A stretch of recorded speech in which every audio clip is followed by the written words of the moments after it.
Good morning, my fellow yogic travelers. I'm mighty glad to be alive today, and I hope that you are too as we continue to live, laugh, love, learn, linger, and live the life we love. It's Wednesday, so it's my bad joke day, and as our ongoing public service, I like to say make fun of your own culture, make fun of your own ethnicity, make fun of your own religion, make fun all the time. Add humor. It's really important. Laughter raises you above the sphere of reverence and worship into dalliance, where you're making love with the God, so don't be so tight about it, and I'll lead the way by showing you how I do it. So this priest, rabbi, and minister are talking together about how they divvy up the donations that they get from the congregants and what goes to the to the working of the temple or the church or the synagogue, and what goes to the pastor or the minister or the rabbi for their own personal needs.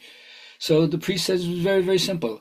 I draw a line, I throw the money up in the air, whatever falls on that other side of the line, it goes to the congregation. What comes on this side of the line, I keep for myself and the use of the other people who are in the staff.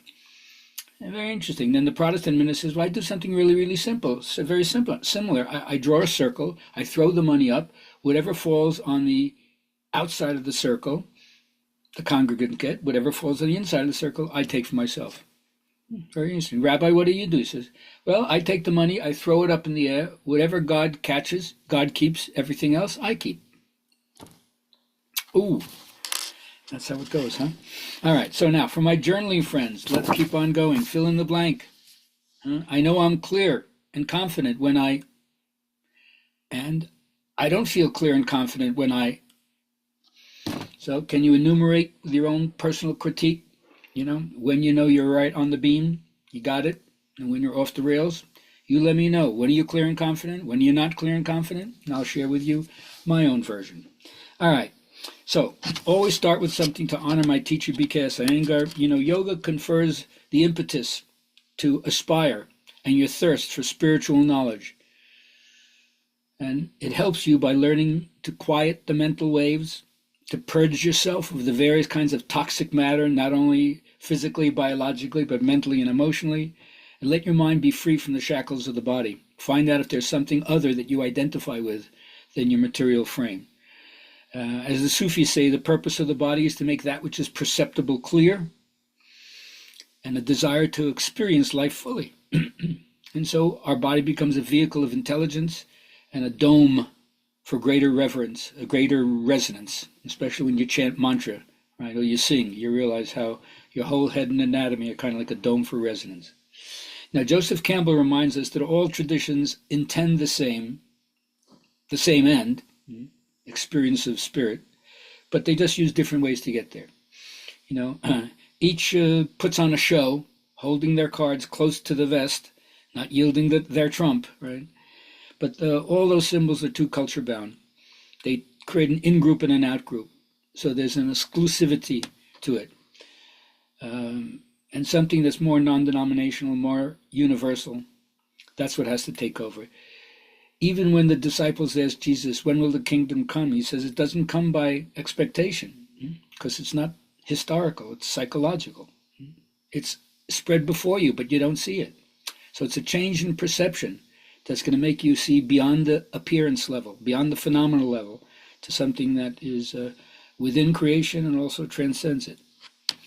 Now, almost all the techniques, so my Rabbi Zalman says, you strive to break your attachment to the wrong kind of desire and to attain, in yoga, what's called samadhi. It's a transcendental state where self-consciousness is kind of totally suspended. The Sufis call it fana.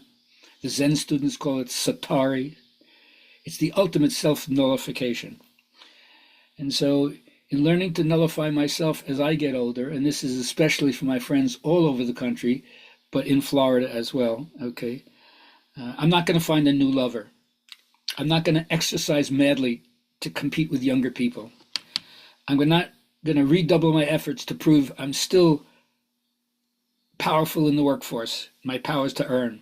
I'm not going to have cosmetic surgery to try to look more youthful. Instead, I'm going to come to terms with the invasion that destroys the idols in the sanctuary of my own youth while honoring everything that happened when I was younger. It's time to move on. I hope you get the message, friends. So, what are you left with? Aliveness, depth, Inspirational energy, that's a sign of somebody living at the edge. And it doesn't matter where your edge is. Don't compare it to anybody else's. But are you living at your edge? Because when you hold your own deepest realization, you realize eternity must be your home, moment to moment. And because without it, you're lost. So do whatever is necessary to glimpse it, to stabilize it, and hopefully you'll have an ever-fresh realization to continue to organize your life around. And that then leads you to affirmations. So I always say, practice the presence. Wherever a problem is, bring spirit there. Trouble is work and opportunity. Trouble is opportunity and work clothes. So since spirit is the only power that is, everything we can be aware of is part of spirit's expression. And since they say it's closer than breathing, closer than hands and feet, closer than your jugular vein, its presence is where you're going to feel the fullness of joy. So be a vibrational match to your own desire, otherwise you're not letting it in. And remember, even when things don't happen the way you want to, variety is very helpful. Contrast is helpful, because then you see what you don't want and you're able to focus. And then you know what you want, and then you can go for it. Saturday, I'll be teaching the last of 3 classes out at Chai Yoga, 1942 North Levitt. It'll be hips and knees therapeutics. Come and join us from 2 to 5 on Saturday, and have a great day.